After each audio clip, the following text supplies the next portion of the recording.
স্বনামধন্য ক্রীড়া সাংবাদিক রূপক সাহা রচিত ছোট গল্প ফিতে কাটা।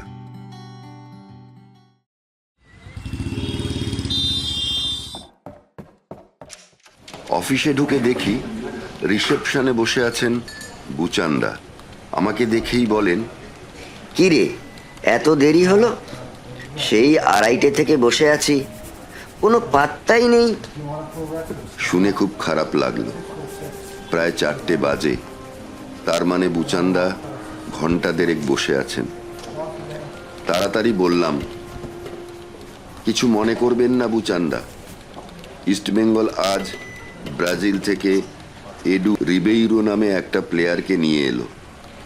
ওর ইন্টারভিউ নিতে গেছিলাম, অনেকক্ষণ বসিয়ে রাখলো, না হলে ঠিক টাইমে এসে যেতাম।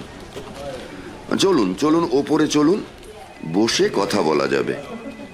কিছু মনে করার লোক অবশ্যই বুচান্দা নন, একেবারে বিন্দাস টাইপের লোক। লিফটে করে ওঠার সময় আর চোখে দেখলাম প্রায় একই রকম আছেন। পরনে আধময়লা ধুতি, ফুল হাতা শার্ট, চোখে মোটা পাওয়ারের চশমা, বুক পকেট থেকে রুমালের একটা কোণ উঁকি মেরে রয়েছে। পকেটের দুধারে নস্যির চিহ্ন, তার মানে ঘন ঘন নস্যি নেওয়ার অভ্যাসটা বুচান্দা এখনো ছাড়তে পারেননি। নাক ঝাড়ার জন্য সঙ্গে সবসময় একটা সাদা রুমাল রাখেন বুচান্দা। কাচাকাচির কোনো বালাই নেই, নস্যি ভরা সেই রুমালটা পুরো বাদামি হয়ে না যাওয়া পর্যন্ত ব্যবহার করেন। ওই রুমালটা নিয়ে আমরা খুব হাসাহাসি করতাম। এই বুচান্দার কোচিং ক্যাম্পে একটা সময় আমি ফুটবল খেলতাম। তখন আমরা থাকতাম হাবড়া অশোকনগর অঞ্চলে। খুব নাম ছিল বুচান্দার ফুটবল টিমের, দ্য মর্নিং স্টার। ওই কোচিং ক্যাম্প থেকে প্রচুর ফুটবলারও কলকাতার ডিভিশন লিগের বিভিন্ন টিমে খেলেছে। একটা সময় আমার ওপর বুচান্দার খুব আস্থা ছিল, কিন্তু পড়াশোনার চাপে ফুটবলে আমি খুব বেশি এগোতে পারিনি। তবে খেলাটা একেবারে বৃথা যায়নি, সেই অভিজ্ঞতা আমি কাজে লাগিয়েছি আমার পেশায়। ফুটবল রিপোর্টার হিসেবে ইদানিং আমার নামটাম হয়েছে। বহুল প্রচারিত একটি খবরের কাগজের স্পোর্টস এডিটর আমি। 3টে বিশ্বকাপ ফুটবল কভার করে এসেছি।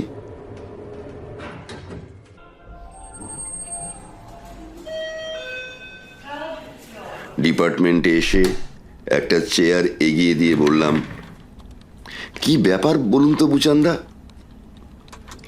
তোর কাছে তো একটাই দরকারে প্রতিবার আমার আশা, বললেন বুচান্দা। শুনেছিস বোধহয় আমার পুজোর সিলভার জুবিলি এবার। ভালো একজন চিফ গেস্ট জোগাড় করে দে না ভাই, তোর তো অনেক জানাশোনা। পূজা মানে দুর্গা পূজা। কোচিং ক্যাম্পের বাইরে এই একটা মাত্র অনুষ্ঠান যা নিয়ে মাথা ঘামান বুচান্দা। তার কারণও আছে। পুজো উপলক্ষে ফি বছর সুভেনির বাবদ যে টাকা আয় হয়, অ্যাডভার্টাইজমেন্ট বাবদ রেখে বাকি টাকাটা সারা বছর কোচিং ক্যাম্প চালানোর জন্য।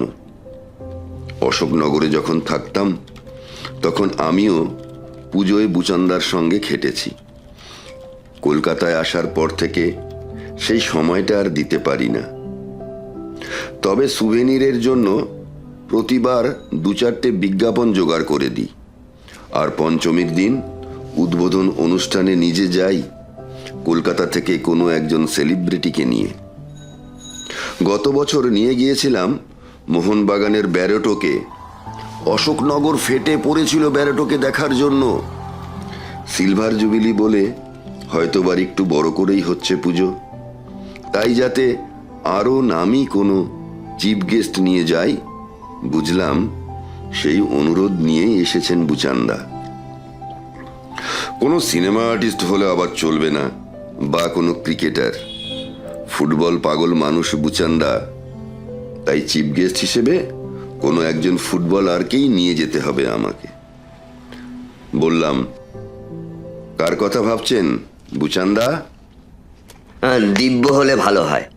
নেহেরু কাপে এবার এত ভালো খেললো ছেলেটা, সবাই ওকে চাইছে। অশোকনগরের ছেলে, আমারই ক্যাম্পের। আমি নিজে ওর সঙ্গে কথা বলেছিলাম, রাজি হচ্ছে না। এখন নাম হয়ে গেছে তো, লাখ লাখ টাকা ইনকাম করছে। এখন আমায় পুজবে কেন? সে যাক, তুই বলে দেখবি নাকি একবার? তোর কথায় না করতে পারবে না ভাই। অদ্ভুত আকুতি নিয়ে বললেন বুচান্দা। ঠিক আছে, কথা বলছি, তবে বড্ড দেরি করে ফেলেছেন আপনি। আজ দ্বিতীয়া, আর 3 দিন মাত্র বাকি। দিব্য ফাঁকা নাও থাকতে পারে। জানেনই তো পুজোর সময় ওদের কত ডিমান্ড। আরে মাসখানেক আগেই ওর কাছে পাঠিয়েছিলাম পিন্টুকে, তখন উৎসাহ দেখিয়েছিল। ফোনে আমাকেও বলেছিল বারাকপুরের কাছে কোথায় যেন ওই পঞ্চমীর দিনই একটা পুজো ওপেন করতে যাবে, সেটা সেরে চলে যাবে আমাদের ওখানে। আজ ফাইনাল করার জন্য একটু আগে ওর কাছে গেলাম, বলছে যেতে পারবেন না। কি হ্যাপা বলতো ভাই, এই লাস্ট মোমেন্টে কাকে পাই? একটা ব্যবস্থা তোকে করে দিতেই হবে। দিব্যর মুখটা চোখের সামনে ভেসে উঠল। এই কদিন আগে নেহেরু কাপের পর ওকে নিয়ে একটা দারুণ লেখা লিখেছি আমাদের কাগজে। সেখানে উল্লেখ করেছিলাম কত লড়াই করেই উঠে এসেছে ছেলেটা। বাবার চায়ের দোকান, ওর মা অশোকনগরেরই একটা নার্সিংহোমে খুব অল্প মাইনের চাকরি করত, অভাবের সংসার। 7-8 বছর বয়সে দিব্য চোখে পড়ে বুচান্দার। একটা আন্ডার হাইট ফুটবলের ফাইনালে ভালো খেলে সেই দিব্যকে কতভাবেই না সাহায্য করেছেন বুচান্দা। হাতে পায়ে ধরে জুনিয়র বেঙ্গল টিমে ঢোকানো থেকে শুরু করে সিনিয়র ইস্ট বেঙ্গল টিমে সই করানো পর্যন্ত। এই লোকটার একটা অনুরোধ দিব্য রাখবে না? আশ্চর্য, এমন অকৃতজ্ঞ কেউ হতে পারে? মোবাইলে ধরলাম, পার্ক স্ট্রিটে ফুরিজে বসে আড্ডা মারছে। গলা শুনে চিনতে পারলো আমাকে। বলুন সুদীপ্তদা, আপনাকেই ফোন করব ভাবছিলাম। বললাম, কেন বলো তো? শনিবার আমাকে নিয়ে যে লেখাটা আপনি লিখেছেন, সেটা নিয়ে আমার একটা কথা বলার ছিল। কি কথা বলো? আপনি লিখেছেন বুচান ভট্টাচার্য আমার জন্য অনেক কিছু করেছে, কিন্তু এটা সত্যি না। সত্যি কথাটা হলো বুচান ভট্টাচার্য স্রেফ আমাদের নিয়ে কামিয়ে গিয়েছে। শুনে একটু রাগই হলো। বললাম, কি বলছো দিব্য, তুমি জানো? যা বলছি জেনেই বলছি। আমাদের খেলিয়ে অর্গানাইজারদের থেকে টাকা নিতেন উনি। ম্যাচ খেলতে টাকা, প্রাইজ মানির টাকা, একটা পয়সা আমাদের হাতে পৌঁছতো না। আগে বুঝতাম না, এখন বুঝি। একদম 2 নম্বর লোক। অনেক এক্সপ্লয়েট করেছে লোকটা, আর সহ্য করব না। দিনকাল কাগজে আমার একটা ইন্টারভিউ বেরোচ্ছে। 2-1 দিনের মধ্যে লোকটার ক্যারেক্টার সব এক্সপোজ করে দিয়েছি। যাকগে, আপনাকে বলে কি লাভ? আপনার তো ধারণা বাঙালি ফুটবলাররা খেলতে জানে না, যা খেলে সবই নাকি গোয়ার ছেলেরা। যাকগে, এখন বলুন কি কারণে ফোনটা করেছিলেন? দিব্যর গলায় বেশ ঝাঁজ। আমার সঙ্গে কোনোদিন এভাবে কথা বলে না। বুঝলাম নেহেরু কাপের সাফল্য ওর মাথা ঘুরিয়ে দিয়েছে। বোকাটা জানে না সাফল্যের মেয়াদ ক্ষণস্থায়ী। আজ আছে, কাল নেই। ফোন বের করেছি, সেটা বলার আর দরকার নেই। আমি নিশ্চিত অশোকনগরের পুজোর কথা তুললে ও সরাসরি না করে দেবে। তবুও বললাম, একটা পুজোর উদ্বোধনে যেতে পারবে তুমি? পঞ্চমীর দিন, কলকাতার বাইরে কিন্তু। মাল কত দেবে সেটা না জেনে বলতে পারবো না সুদীপদা। আমি কিন্তু টাকা ছাড়া যাব না। টাকা নেবে? কেন নেব না বলুন? সামান্য আর্টিস্টরা যদি পুজোয় ফিতে কাটার জন্য 5-10 হাজার টাকা নিতে পারেন, ক্রিকেটাররা যদি 25-30 হাজার টাকা হাঁকতে পারেন, তাহলে আমরা ফুটবলাররাই বা কেন বিনে পয়সায় যাব বলুন তো? আমরা কি এতই সস্তা? একদিন যা করেছি, আমি কিন্তু ঠিক করে নিয়েছি কলকাতায় পুজো হলে 10,000 নেব, আর বাইরে হলে 20,000। আর যদি ওভারনাইট হয় তাহলে রেট আরো বেশি, 30,000। আমিও ন্যাশনাল টিমের প্লেয়ার, কারো থেকে কম নই। এখন বলুন, যেতে হবে কোথায়? অশোকনগরের কথা বলে কোনো লাভ নেই, শুনলেই তেলে বেগুনে জ্বলে উঠতে পারে। ওর কথায় পরতে পরতে অশ্রদ্ধা। তবে কথাগুলো খুব মিথ্যে বলছে না। একজন ক্রিকেটার যদি টাকা নিয়ে ফিতে কাটতে যেতে পারে, তাহলে ওই বা টাকা চাইবে না কেন? তাই বললাম, এখন বলছি না, টাকার ব্যাপারে আগে পুজো কমিটির সঙ্গে কথা বলি, তারপর তোমায় জানাবো। বলেই লাইনটা কেটে দিলাম। বুচান্দা সামনেই বসে উৎসুক চোখে তাকিয়ে। এই প্রান্তে সব কথাবার্তা সবই শুনেছে, তবুও বলল, কিরে সুদীপ্ত, দিব্য কি বলল? সত্যি কথা সব সময় বলা যায় না, তাহলে খুব কষ্ট পাবেন বুচান্দা। তাই বললাম, দিনকাল বদলে গেছে বুচান্দা, টাকা ছাড়া এখন আর কেউ কোথাও যেতে চায় না। আচ্ছা, কেনই বা যাবে বলুন? প্রত্যেকের সময়ের দাম আছে, নয় কি? টাকার কথা বললো নাকি দিব্য? আহত গলায় জানতে চাইলেন বুচান্দা। মুখটা হঠাৎই বিষণ্ণ হয়ে গেল। মোটা পাওয়ারের চশমার ফাঁক দিয়ে আমার দিকে তাকিয়ে আছেন। বুচান্দার সেই চাউনি দেখে আমার বুকটা ধক করে উঠল। দুঃখ দিতে ইচ্ছা করলো না বলেই বললাম, না না, সরাসরি কিছু বলেনি। আমায় বলল সন্ধেবেলা জানাবে, যেতে পারবে কি পারবে না। শুনে ফের স্বাভাবিক হলো বুচান্দার মুখের রং। তাই বল, ওকে আমি হাতে পিঠে করে মানুষ করেছি, আমার কাছ থেকে ও টাকা চাইতে পারেই না। শুধু ওর ওপর ভরসা করাটা ভুল হবে ভাই। তুই আরও 2-1জনকে দেখ, চন্দন রায়, মেহতাব খান বা সুব্রত দাসের মধ্যে যে কাউকে পেলেই চলবে। আজই ঠিক করে ফেলতে হবে, পাড়ার সব আমার জন্য বসে আছে, আমি গিয়ে খবর দিলে তারপর কার্ড ছাপতে যাবে। তুই একটু চেষ্টা কর ভাই, আমি সঙ্গে ভাড়ার গাড়ি নিয়ে এসেছি, যতক্ষণ বসতে হয় বসবো।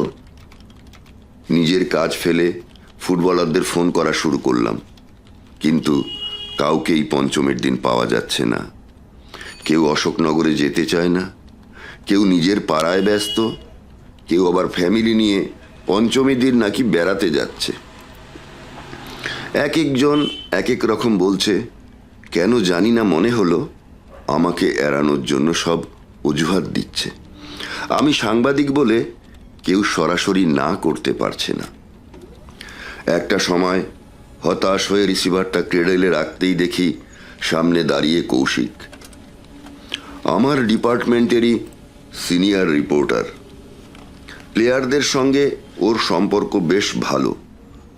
বোধহয় টেলিফোনে আমার বাক্যালাপ ওর কানে গেছিল। চোখাচোখি হতেই হেসে বলল, ফালতু সময় নষ্ট করছেন সুদীপ্ত দা, এথির কথা বলুন, সব শালা রাজি হয়ে যাবে। এথি মানে? টাকা টাকা, ক্রিকেটারদের দেখা দেখি এখন ফুটবলাররাও শিখে গেছে ফিতে কাটতে গিয়ে কিভাবে গলা কাটতে হয়। নিজেরা টাকা চায় না, একটা স্পোর্টস ম্যানেজমেন্ট কোম্পানি আছে, তাদের মাধ্যমে টাকা নেয়। তোর কথার তো মাথায় কিছু ঢুকছে না রে। বুঝিয়ে বলছি। ধরুন ফুটবলার চন্দন রায়, এই ছেলেটাকে চিফ গেস্ট করে রামবাবু কোনো অনুষ্ঠানে নিয়ে যেতে চান। রামবাবু যদি সরাসরি অ্যাপ্রোচ করেন, তাহলে চন্দন বলবে, আপনি আমার স্পোর্টস ম্যানেজমেন্ট কোম্পানির সঙ্গে কথা বলুন, ওদের সঙ্গে আমার কন্ট্রাক্ট আছে, ওদের পারমিশন ছাড়া আমি কোনো অনুষ্ঠানে যেতে পারবো না। রামবাবু তখন ম্যানেজমেন্ট কোম্পানির কাছে যাবেন, তখন ওরা বলবে, এত টাকা দিন, আমরাই চন্দনকে আপনার অনুষ্ঠানে পৌঁছে দিয়ে আসব। রামবাবু যে টাকাটা দেবেন তার একটা অংশ পাবে চন্দন, বাকিটা ম্যানেজমেন্ট কোম্পানি। রোজগারের সুবিধাটা দু তরফেই। অবাক হয়ে বললাম, এসব হয় নাকি আজকাল?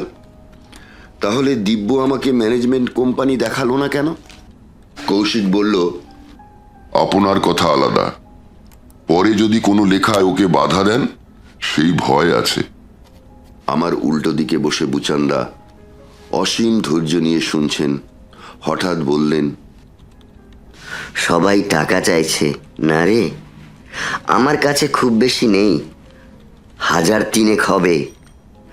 শোনো সুদীপ্ত, কারেন্ট প্লেয়ারদের আর চেষ্টা করো না, দেখো তো কোনো ফর্মার ফুটবলারকে পাওয়া যায় কি না। ওদের বোধহয় টাকার খাই নেই। পরামর্শটা আমার মনে ধরল। হ্যাঁ, ঠিকই বলেছেন বুচান্দা। প্রাক্তন ফুটবলাররা অন্যরকম। খেলোয়াড় জীবনে কখনো এরা বলেননি হাতে টাকা পায়ে বল। উল্টে একটা লেমনেডের বিনিময়ে মাঠে নিজেকে উজাড় করে দিয়েছেন। বুচান্দাকে বললাম, কাকে চান বলুন? পিকে, চুনি, বদ্রু ব্যানার্জি নাকি সুকুমার সমাজপতি? কি যেন ভেবে বুচান্দা বললেন, না না, আরও পিছিয়ে যা, দেখ তো মান্নাদাকে পাস কিনা। বছর 3 আগে একবার ওর কাছে গেছিলাম, আমার কোচিং ক্যাম্পে নিয়ে যাওয়ার ইচ্ছে ছিল। কি একটা কারণে উনি তখন যেতে পারেননি। তখন কিন্তু বলেছিলেন পরে কখনো ডাকলে যাবেন। তুই দেখ মান্নাদাকে, উনি গেলে পাড়ার সবাই খুশি হবে। কথাটা আমারও মনে ধরল। ফুটবলের কোনো অনুষ্ঠানে ডাকলে মান্নাদা অবশ্যই যান, কাউকে ফিরিয়ে দেন না। সে পুরুলিয়া হোক অথবা বারুইপুর, সারা বাংলায় গ্রামে গঞ্জে মান্নাদা যে কি জনপ্রিয় তার কেউ না জানুক, আমি জানি। বিভিন্ন অনুষ্ঠানে আমি নিজেও মান্নাদার সঙ্গে গেস্ট হয়ে গিয়েছি। সব থেকে বড় কথা, মান্নাদার কোনো বায়নাক্কা নেই। টাকা পয়সা নেওয়া তো দূরের কথা, কোনো সুযোগ সুবিধার জন্য আবদার করেছেন বলে কখনো শুনিনি। কিন্তু পুজো কমিটির মধ্যে মান্নাদার যা ডিমান্ড, তাতে পঞ্চমীর দিন ওকে ফাঁকা পাওয়া যাবে কিনা সন্দেহ আছে। হয়তো দেখা যাবে ওই দিন 5-6টা পুজো কমিটিকে ইতিমধ্যেই কথা দিয়ে রেখেছেন। বেলা প্রায় 5:30 বাজে। চট করে ওকে ধরা দরকার। কিন্তু এই সময় কোথায় পাওয়া যাবে মান্নাদাকে? ওর মোবাইল ফোন নেই। কোথায় আছেন তা জানার একমাত্র উপায় বাড়িতে ফোন করা। ডায়েরিতে সব লিখে রাখেন বৌদি। উনি বলতে পারবেন মান্নাদা কখন কোথায় থাকেন। ফোন করায় বৌদি বললেন, সুদীপ্ত নাকি? কি আশ্চর্য, দেখো উনি আজই একবার খুঁজছিলেন তোমাকে। তোমার মোবাইল নাম্বারটা কি বদলেছে ভাই? 3 মাস হলো আমার মোবাইল নাম্বার বদলেছি। মান্নাদাকে সেই নাম্বারটা দেওয়া হয়নি, আজই দিয়ে দিতে হবে। কিন্তু তার আগে জেনে নেওয়া দরকার মান্নাদা কেন আমাকে খোঁজ করছিলেন। সেটা জিজ্ঞাসা করতেই বৌদি বললেন, সকালে মহাবীর প্রসাদ এসেছিলেন ওর কাছে, দুজনে বসে কথা বলছিলেন। তখনই তোমাদের মান্নাদা আমায় বললেন, দেখো তো সুদীপ্তকে ফোনে ধরতে পারো কিনা। এখন কোথায় মান্নাদা? ইনি বোধ হয় এখন নেতাজি ইন্ডোর স্টেডিয়ামে আছেন। এখন গেলে ওকে পেতেও পারো। একটু আগে ফোন করেছিলেন আমাকে। ওখান থেকেই বেরিয়ে উনি যাবেন সোনারপুর। একটা নাইট ফুটবল ফাইনাল আছে, সেখানে প্রাইজ দেবেন। বাড়ি ফিরতে ফিরতে ধরো সেই রাত 10টা। ঠিক আছে বৌদি, ইন্ডোরেই মান্নাদাকে ধরে নিচ্ছি। চট করে উঠে দাঁড়ালাম।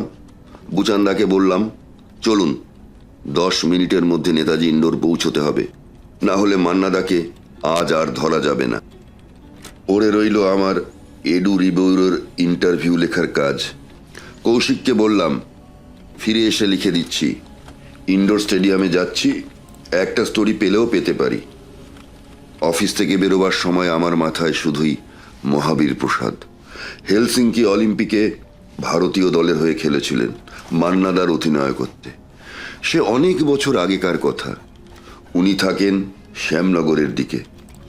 হঠাৎ তিনি কেন মান্নাদার বাড়িতে? কোথায় যেন পড়েছিলাম মহাবীর প্রসাদ আর্থিক অনটনের মধ্যে রয়েছেন। সে ব্যাপারেই কি কথা বলতে এসেছেন মান্নাদার সঙ্গে? হতেও পারে, না হলে ইন্ডোর স্টেডিয়ামে যেতেন না। ওখানে স্পোর্টস কাউন্সিলের অফিস। দুয়ে দুয়ে 4 করে নিলাম। দুস্থ প্লেয়ারদের আর্থিক সাহায্য দেয় স্পোর্টস কাউন্সিল। হয়তো সেই সাহায্য চাইতেই মহাবীর প্রসাদ কলকাতায় এসেছেন। চাঁদনি চকে আমাদের অফিস থেকে নেতাজি ইন্ডোরে পৌঁছতে লেগে গেল প্রায় আধ ঘন্টা। এসপ্ল্যানেডে বিক্ষোভ মিছিল, সেই কারণে গাড়ি যানজটে আটকে রইল। ধরেই নিলাম মান্নাদাকে পাওয়া যাবে না, কিন্তু স্টেডিয়ামের ভেতর স্পোর্টস কাউন্সিলের অফিসে ঢুকে দেখি না, রয়েছেন মান্নাদা। পাশেই মহাবীর প্রসাদ। শীর্ণ শরীর, দেখেই বোঝা যায় ভালো নেই। কি ব্যাপার সুদীপ্ত, তুমি এখানে? জিজ্ঞেস করলেন মান্নাদা। আপনার কাছে এলাম একটা আবদার নিয়ে, বলুন, না করবেন না? বাপরে, আগে থেকে প্রমিস করি কি করে? পঞ্চমীর দিন একটা পুজো উদ্বোধন করতে হবে আপনাকে অশোকনগরে। আমার মুখ থেকে হঠাৎই তারপর বেরিয়ে গেল, 3000 টাকার বেশি কিন্তু এরা আপনাকে দিতে পারবে না। টাকা দেবে নাকি? এখনই দিতে পারবে? আগ্রহের সঙ্গে বললেন মান্নাদা। কই কই, কারা এসেছেন কথা বলতে? এমনভাবে উৎসাহ দেখালেন মান্নাদা, আমার মনটা একটু দমে গেল। শেষে মান্নাদার মতো লোকও অন্যদের মতো কথাটা একবার মনে হয়ে ফের মিলিয়ে গেল। যাক, তবুও তো এই শেষ মুহূর্তে রাজি হয়েছেন। বুচান্দা অন্তত খালি হাতে ফিরে যাবেন না। মান্নাদার সঙ্গে পরিচয় করিয়ে দিলাম বুচান্দার। পঞ্চমীর দিন বাড়িতে কখন গাড়ি পাঠাবেন, মান্নাদার কাছ থেকে সেসব কথা জেনে নিলেন বুচান্দা। তারপর পকেট থেকে টাকা বের করে তুলে দিলেন মান্নাদার হাতে। দৃশ্যটা দেখে জগদ্দল পাহাড়ের মতন কি যেন একটা আমার বুকের ভেতর চেপে বসল। শ্রদ্ধার আসনে বসানো একটা লোককে কোনো অপ্রত্যাশিত কাজ করতে দেখলে যা হয়। তারপরেই চমক।